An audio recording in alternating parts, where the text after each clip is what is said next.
तो मूवी का स्टार्ट होता है एक फाउंडेशन को दिखाते हुए जिसने अपनी स्पेसशिप स्पेस में भेजी थी 4 पैरासाइट्स को लेने के लिए, लेकिन उन्हें न्यूज मिलती है कि स्पेस से वापस आते हुए वो स्पेसशिप क्रैश हो गई है और पता नहीं कि उसमें मौजूद पैरासाइट्स बचे हैं या नहीं। वो फौरन से उस जगह पर पुलिस भेजते हैं जो उस जगह की इन्वेस्टिगेशन करने लगते हैं और जब पुलिस वहां पर पहुंचती है तो हम देखते हैं कि उन 4 पैरासाइट्स में से एक पैरासाइट वहां से भागकर किसी की बॉडी में चला जाता है और उसकी बॉडी को अपना होस्ट बना लेता है और उसे यूज करता है। वो लोग एक जख्मी आदमी को एम्बुलेंस में हॉस्पिटल लेकर जा रहे होते हैं, लेकिन उसी में एक औरत भी होती है जो कि काफी अजीब रिएक्ट कर रही होती है क्योंकि वो पैरासाइट किसी और में नहीं बल्कि इसी औरत में आया था। वो औरत एम्बुलेंस तोड़ते हुए उस मुल्क की तरफ निकलने लगती है जहाँ पर वो फाउंडेशन थी जिसने अपना स्पेसशिप स्पेस में भेजा था। खैर यहाँ पर ये सीन यहीं कट हो जाता है और हम एक लड़के को देखते हैं। उसका नाम एडी होता है और वो काफी अच्छा न्यूज रिपोर्टर होता है। उसकी कंपनी उससे काफी खुश थी और उसकी एक फियांसी भी थी जो कि उसी फाउंडेशन में काम किया करती थी जिसने अपना स्पेसशिप भेजा था।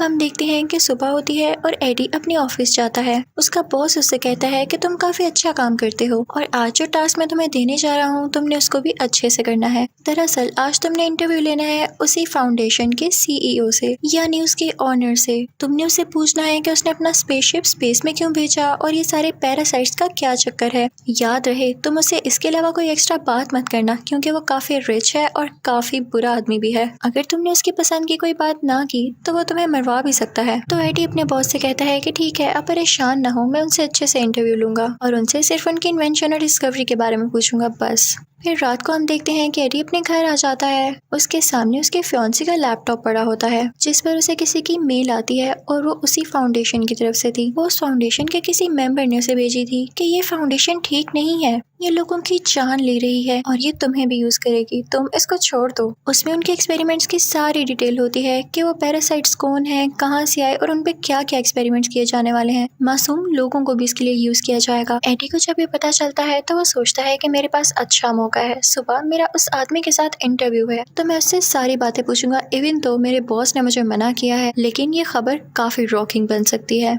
फिर हम देखते हैं कि वही सीईओ काफी बुरा आदमी होता है। सब लोग उससे काफी डरते थे और यही इस मूवी का विलेन भी है।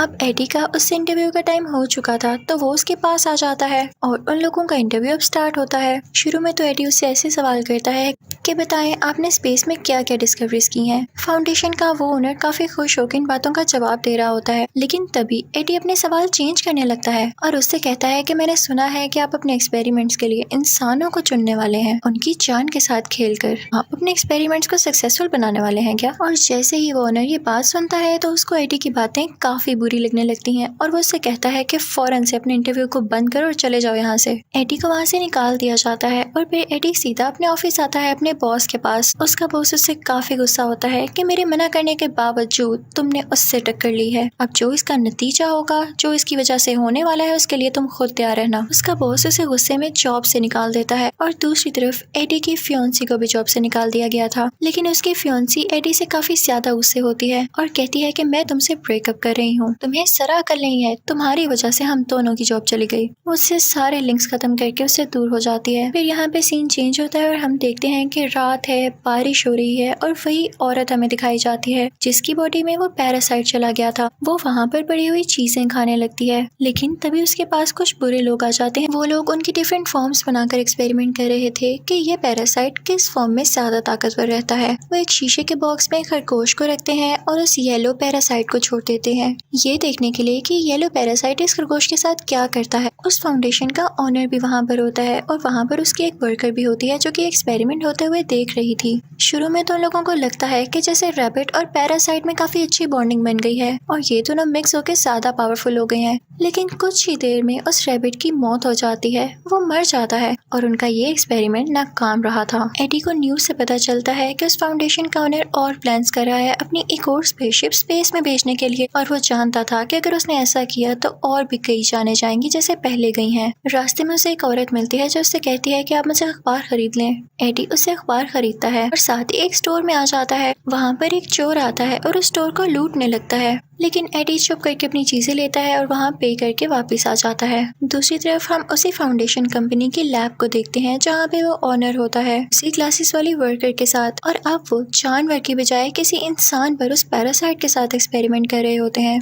लेकिन वो पैरासाइट इंसान की बॉडी के साथ भी नहीं मिल पाता और उसकी जान ले लेता है। उस ग्लासेस वाली लड़की को ये सब देख के काफी बुरा लग रहा होता है। वो फौरन से वहाँ से एडी के पास जाती है और उसे बताती है कि हमारी फाउंडेशन में ये सब हो रहा है। वो उससे मदद मांगती है, लेकिन एडी कहता है कि मैंने अब ये प्रोफेशन छोड़ दिया है और मैं अब किसी के साथ टक्कर लेने वाला नहीं। तो वो वर्कर कहती है कि समझने की कोशिश करो, वो ओनर बहुत बुरा आदमी है, वो सबकी जान ले लेगा। वो दरअसल इस दुनिया पे जिंदा रहना चाहता ही नहीं है, क्योंकि वो जानता है कि दुनिया जल्द ही खत्म होने वाली है। वो स्पेस पर एक्सपेरिमेंट्स कर रहा है ताकि वो वहाँ रह सके। तभी दोस्त ने वहाँ से 4 पैरासाइट यहाँ पर लाए। वो पैरासाइट कोई और नहीं बल्कि स्पेस के क्रिएचर्स थे जो कि काफी पावरफुल थे। लेकिन जब उन 4 पैरासाइट्स को यहाँ पर लेकर आया गया तो उनमें से एक पैरासाइट तो फौरन ही वहाँ से भाग गया था और अब जो बाकी 3 बचे हैं वो ओनर उन पर एक्सपेरिमेंट्स कर रहा है और मासूम लोगों की जान ले रहा है। वो एडी से कहती है कि प्लीज कुछ करो, तुम तो जानते हो कि कैसे अप्रोच करना है न्यूज रिपोर्टर्स को, तुम इस न्यूज को पब्लिश कर दो ताकि वो ओनर पकड़ा जाए। मुझे नहीं बर्दाश्त होता कि लोग मर रहे हैं। तो एडी कहता है कि ठीक है, मैं सारी बात समझ गया हूँ, तुम परेशान ना हो, मैं जल्दी कुछ करता हूँ। एडी चुपके से उस लैब के अंदर जाता है जहाँ पर वो देखता है कि वाकई ही इंसानों पर एक्सपेरिमेंट्स हो रहे हैं। वो प्रूफ के तौर पर, एविडेंस के तौर पर उन सब लोगों की पिक्चर्स लेने लगता है। तो उसे पता चलता है कि जिस औरत से वो अखबार लिया करता था वो भी वहाँ पर है। एडी को बहुत बुरा लगता है और वो उस लड़की की जान बचाने के लिए उस कांच को तोड़ने लगता है, यानी उस ग्लास डोर को तोड़ने लगता है। वो लड़की वहाँ से बाहर आ जाती है, लेकिन वो उसी पैरासाइट से जुड़ी हुई थी। वो पैरासाइट उस लड़की की बॉडी छोड़कर एडी की बॉडी में आ जाता है और अब एडी की बॉडी पर उस पैरासाइट का असर होने लगा था। सारे गार्ड्स एडी के पीछे लग जाते हैं और एडी वहाँ से भागने लगता है, लेकिन वो इतना तेज भाग रहा होता है कि कोई भी नॉर्मल इंसान वैसे भाग नहीं सकता। इसका यही मतलब था कि पैरासाइट ने उस पर असर किया था।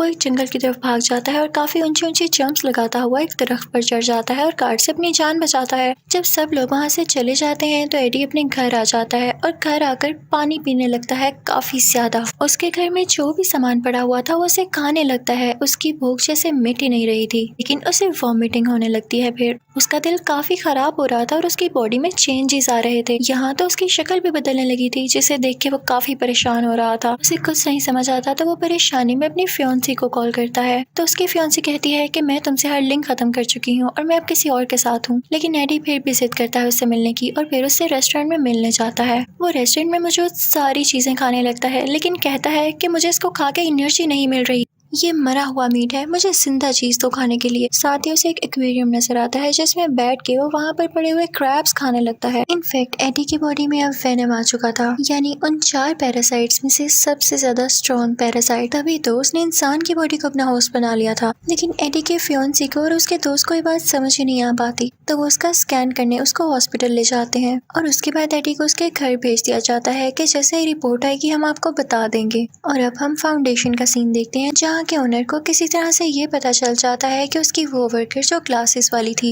उसने ही एडी को यहाँ पर बुलाया और उसे यहाँ तक की अप्रोच दी। वो ओनर उस लड़की पर काफी गुस्सा होता है और उस पर भी एक पैरासाइट छोड़ देता है। तभी हम एडी को उसके घर में देखते हैं। उसे अब काफी गुस्सा आने लगा था। उसका नेबर काफी ऊंची म्यूजिक सुन रहा होता है तो वो उसे मना करता है, लेकिन वो पास नहीं आता। तो एडी की बॉडी में मौजूद जो पैरासाइट यानी वेनम होता है वो गुस्से में आ जाता है और उसे मना करता है। और इसी दौरान वहाँ पर कुछ गार्ड्स आ जाते हैं जो कि उसी फाउंडेशन ओनर ने भेजे होते हैं। लेकिन यहाँ पर हम देखते हैं कि वेनम उसकी बॉडी में साफ जाहिर होने लगता है और उन गार्ड से लड़ने लगता है, एडी को प्रोटेक्ट करने लगता है। अब एडी काफी ज्यादा पावरफुल हो चुका था, लेकिन वो गार्ड्स फिर भी उसका पीछा नहीं छोड़ते। तो एडी अपनी बाइक पर वहाँ से चला जाता है और उसकी तेज स्पीड, सारा कुछ ये फुटेजेस वो ओनर भी देख रहा था। तो वो अपने लोगों से कहने लगता है कि देखा मेरे डिस्कवर किए गए पैरासाइट ने कितनी तरक्की कर ली। फाउंडेशन का ओनर उसके पीछे और गार्ड्स लगा देता है और जब एडी उनसे बचते हुए अपनी बाइक पर ऊंची सारी जंप लगाता है तो वो गिर जाता है। उसकी काफी हड्डियां टूट चुकी थी, लेकिन अब वेनम की बॉडी उसकी बॉडी के बाहर आ जाती है जो कि कवरिंग बना लेती है, एक ब्लैक कलर की कवरिंग, और उसको एडी की बॉडी को बचाती है। इसके बाद एडी यानी वो वेनम उन गार्ड्स को खाने लगता है और पानी में से होता हुआ एक जगह पर आ जाता है। एडी उस वेनम से पूछता है कि तुम मेरी बॉडी में क्यों आए हो। वो दोनों सरप्राइजिंगली एक दूसरे से बातें कर सकते थे। तो वेनम उसे बताता है कि मेरा घर स्पेस है जहाँ से मुझे यहाँ पर लेकर आया गया और फिर मुझे तुम्हारी बॉडी मिली। मुझे लगता है कि तुम काफी अच्छे होस्ट हो और मैं तुमसे रिक्वेस्ट करता हूँ कि मुझे मेरे घर यानी स्पेस में वापस भेज दो।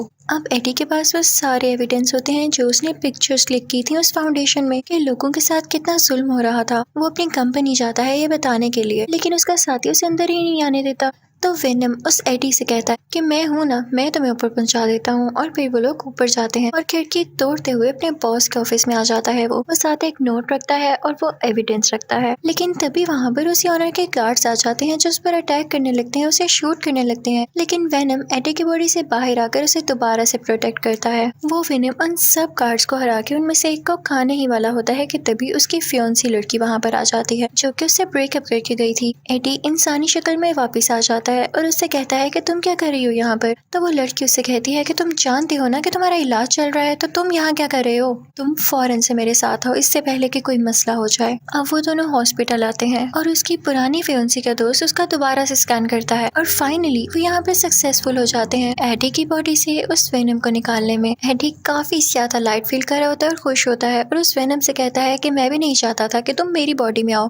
लेकिन साथ ही उस फाउंडेशन के ओनर के लोग उसे दोबारा किडनैप करके ले जाते हैं और अब उसे उस ओनर के सामने लेके आया जाता है। हमें पता चलता है कि इस फाउंडेशन के ओनर में भी वो पैरासाइट आ चुका था जो कि किसी बच्ची ने उसकी बॉडी में ट्रांसफर किया। वो ओनर एडी से कहने लगता है कि तुम्हारी बॉडी में जो पैरासाइट है वो मुझे दे दो। तो एडी कहता है कि वो तो थोड़ी ही देर पहले मेरी बॉडी छोड़ के गया है और वो मेरे पास नहीं है, कहीं और है, उसे ढूंढ लो जाके। तो वो ओनर कहने लगता है कि मुझे गुस्सा मत दिलाओ, मैं भी एक पैरासाइट में बदल सकता हूँ। और साथ ही वो एक मॉन्स्टर टाइप पैरासाइट में बदल जाता है जो कि इस मूवी में दूसरा मेन पैरासाइट था। तो एडी कहता है कि प्लीज मुझे इससे मत डराओ और तुम्हें इस पे इतना मान है ना, थोड़ी ही देर में तुम भी थक जाओगे इससे, ये तुम पे अपना पूरा कंट्रोल करेगा।